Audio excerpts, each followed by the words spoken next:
As I spoke at Rosh Hashanah, I was privileged to be a part of the RTS, the Rabbinic Torah Study and Symposium this summer with the Shalom Hartman Institute of Jerusalem, where we have such incredible minds and hearts, philosophers, teachers, people ready to challenge how we think about everything.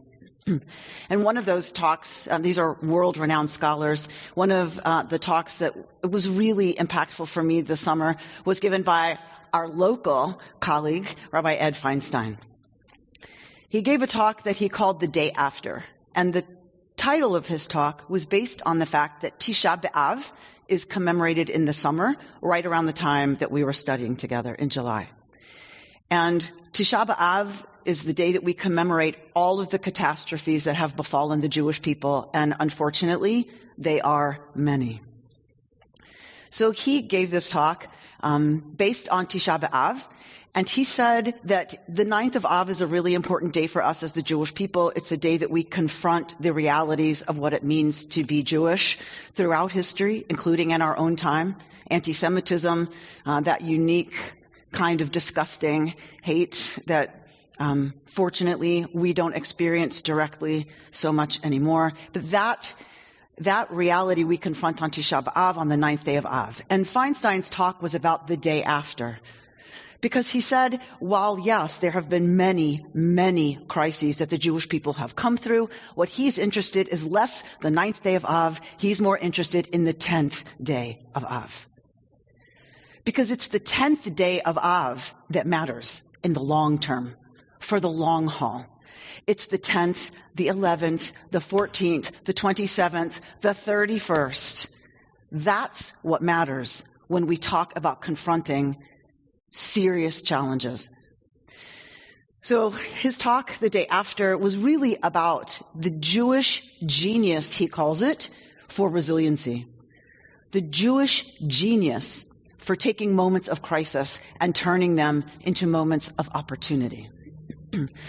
As I said on Rosh Hashanah, the first that we have is when Israel was destroyed as a nation state, when Jerusalem fell and the temple was destroyed. That should have been the end of Judaism. There was no Judaism. There was Israelite cult practice. There was Israelite cult religion. There was bringing sacrifices to a priesthood with Levites to assist, and there was a very clear order of what had to happen in order to keep Israel's ritual life in order. We should have been gone once we were no longer sovereign in our own country with our own language, our own culture, our own religious practice. We should have been gone. The temple was gone. But the reason we're not is because the Jews of the 10th day and the 11th day and the 12th day of Av got up and started rebuilding.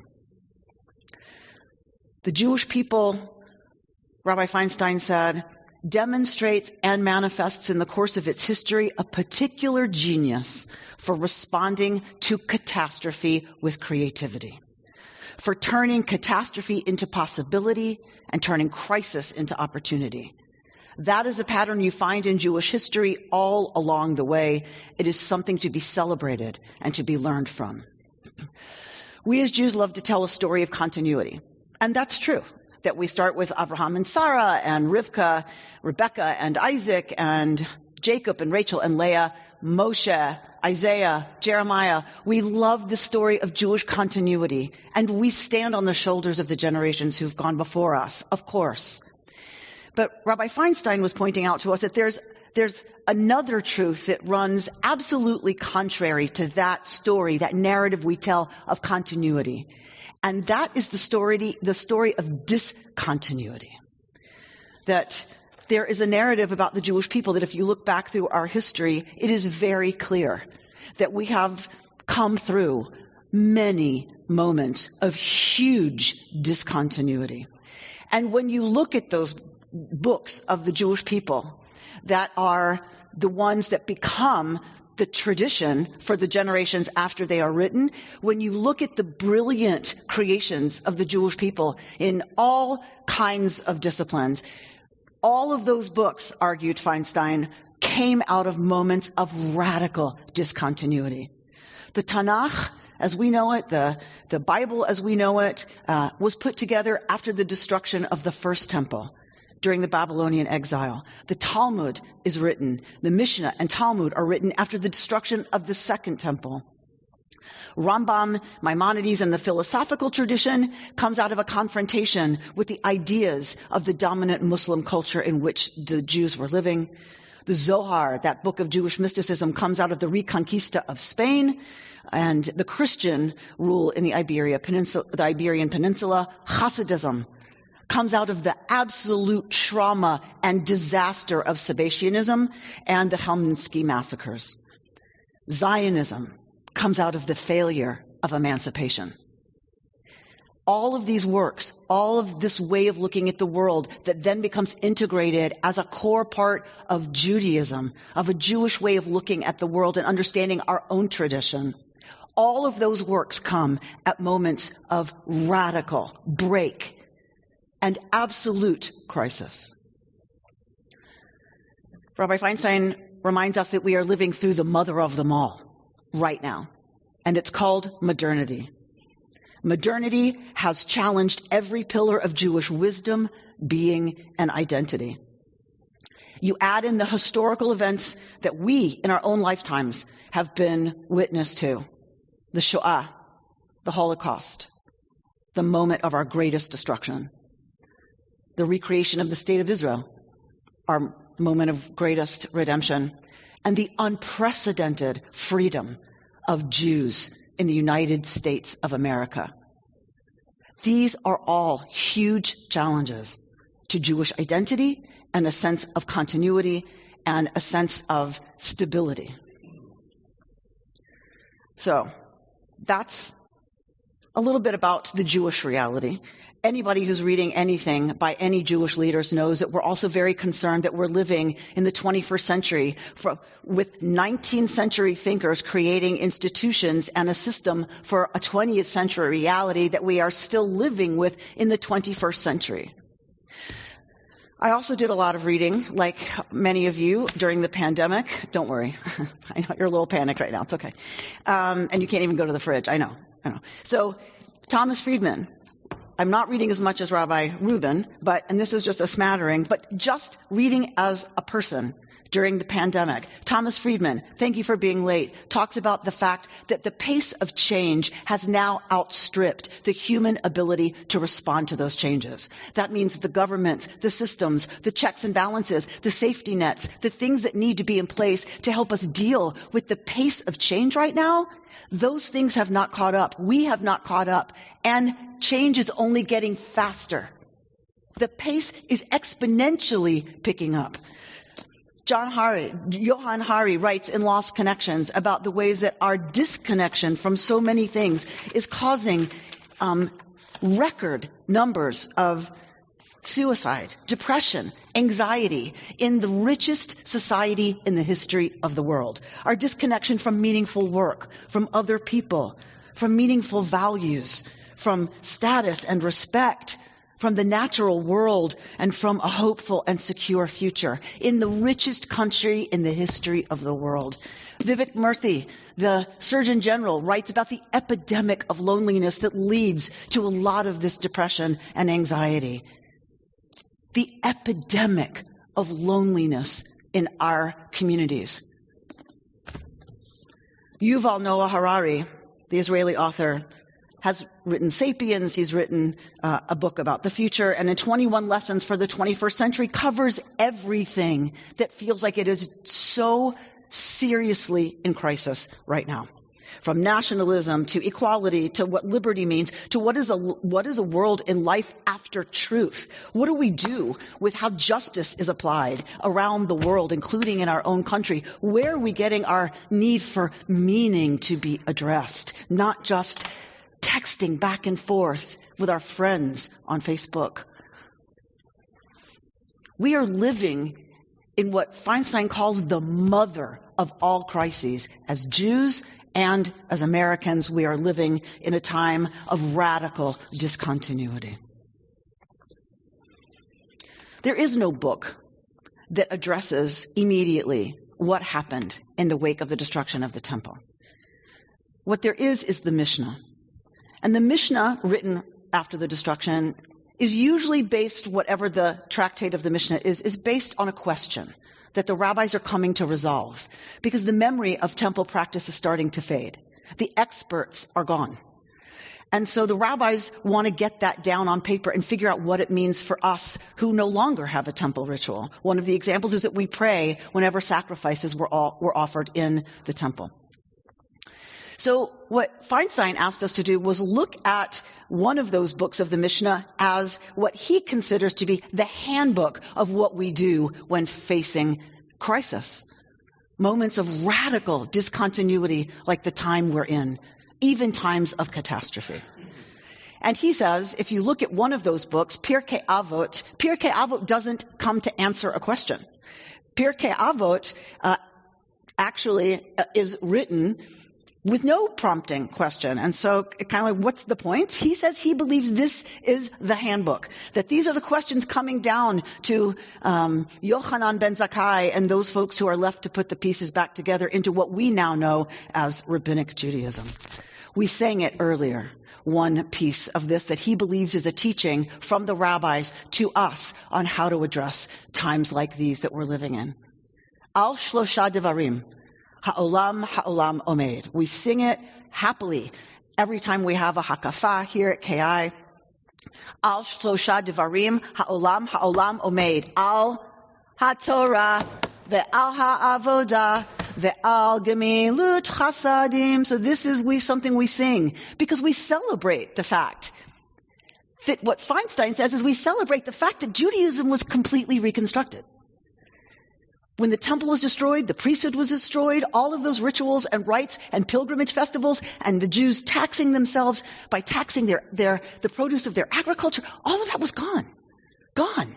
And so he says, pay attention to those words. Al shlosha devarim ha'olam omed. First of all, ha'olam omed. The world is standing. On three things does the world stand. You didn't lose a world. You lost a worldview. Al shlosha. On three things does this world stand, and it still stands. That's where they start. What are those three things? Al HaTorah. So what is now going to replace some of these core pillars of Judaism, of Israelite religion? Al HaTorah now. We face the Ark now. Al HaTorah. It's going to stand on our teachings, on our stories, on our history, on our values, on our morals, on guidance for how to build a just, compassionate, equitable society. Al HaTorah. And if you're going to have Torah, you better have a place to study it. And you better have teachers. So, Al HaTorah, now the institution of the Beis Midrash, of the study hall. Think about how core that is to us as a people. The people of the book that we study, and argue. We're so good at it. We argue and debate to get to the heart of how our texts can help us understand how to live righteously in this world right now. Al HaTorah, the Al HaAvodah, and on service, the service of the heart. We will do it by way of the heart, as Julie Silver so beautifully sang earlier. Al HaTorah, on Torah, you need rabbis to teach Torah. You need folks to engage in Torah study so all of them can access the texts. All of them can be professional, inside Jews. Not just the priesthood or the Levites anymore, all of Israel. Al HaTorah ve'al ha'avodah, the service of the heart meant you needed to build a Beit Knesset. That's what this is. That's our word for synagogue. Beit Knesset, the place of gathering. The place of coming together. It's where Jews came together even before the temple fell. Then it became the central institution for the rabbis, where we gather, where we share what's important for us, where we tell each other what's happening, where we come to grieve, where we come to celebrate. That is the service of the heart, and you needed now the synagogue. And you needed people to lead the synagogue. You needed lay people to give of their time and energy, to give of themselves, to keep the synagogue functioning and running and healthy. The al gemilut chasadim, and on acts of loving kindness. Where is that taught? What's the institution we need for that? About how to take care of other people, about how to talk about other people in ways that our tradition would support, about how to treat other people. Where is that taught? That is taught at home. The home becomes the locus of Jewish teaching from the earliest age. Our tables have become an altar. We use that language. The rabbis have us dip challah in salt. The sacrifices were offered with salt. We are supposed to understand ourselves as having the capacity and the charge to bless our children with the priestly benediction. Think about how chutzpahdik that is. What chutzpah? We are reciting the words that only the priest could recite in our own homes over our own blessed children. The home becomes the third pillar of Judaism, which didn't exist before the destruction of the temple in any fashion that we know it. Al HaTorah, Ve'al HaAvodah, Ve'al Gemilut Chasadim. This is what the world stands on. 3 new pillars that become the foundation of Judaism. We have a particular genius, says Rabbi Bernstein, for creating out of chaos. Look at the Joseph story. Look at our whole story. All of our stories are about the underdog. All of them are about things getting flipped on their head. We have a talent for it. We need to dig in really hard now. As we face modernity, as we face what is only going to be growing challenges, we need to draw on that genius as a people. And we need to figure out in this moment of reimagining, what is it that needs to come from the background to the foreground? What has been in the foreground that now needs to move back? And what doesn't even exist yet that we need to be building? I don't know. His sermon didn't give us any answers, and it was a sermon to rabbis. So it's the questions that we are best at living into as Jews. I want to charge you with being our partners at KI in dreaming the Jewish future, dreaming what the next generation of Jewish life will look like, what Jewish communal life will look like, how that will impact the world we live in. Because we believe there's no point to it, as Rabbi Sher said earlier, there's no point for Judaism if it's not to help make this world a better place through making us better people. So I want to leave you with words from Pirkei Avot that our past president, Bert Kleinman, loves so much. The words of our teacher, Hillel, who used to say, Im ein ani li mili. If I am not for myself, who will be for me? Ukshi ani la'atzmi ma'ani. But when I'm only for myself, what am I? Ve'im lo achshav. And if not now, matai.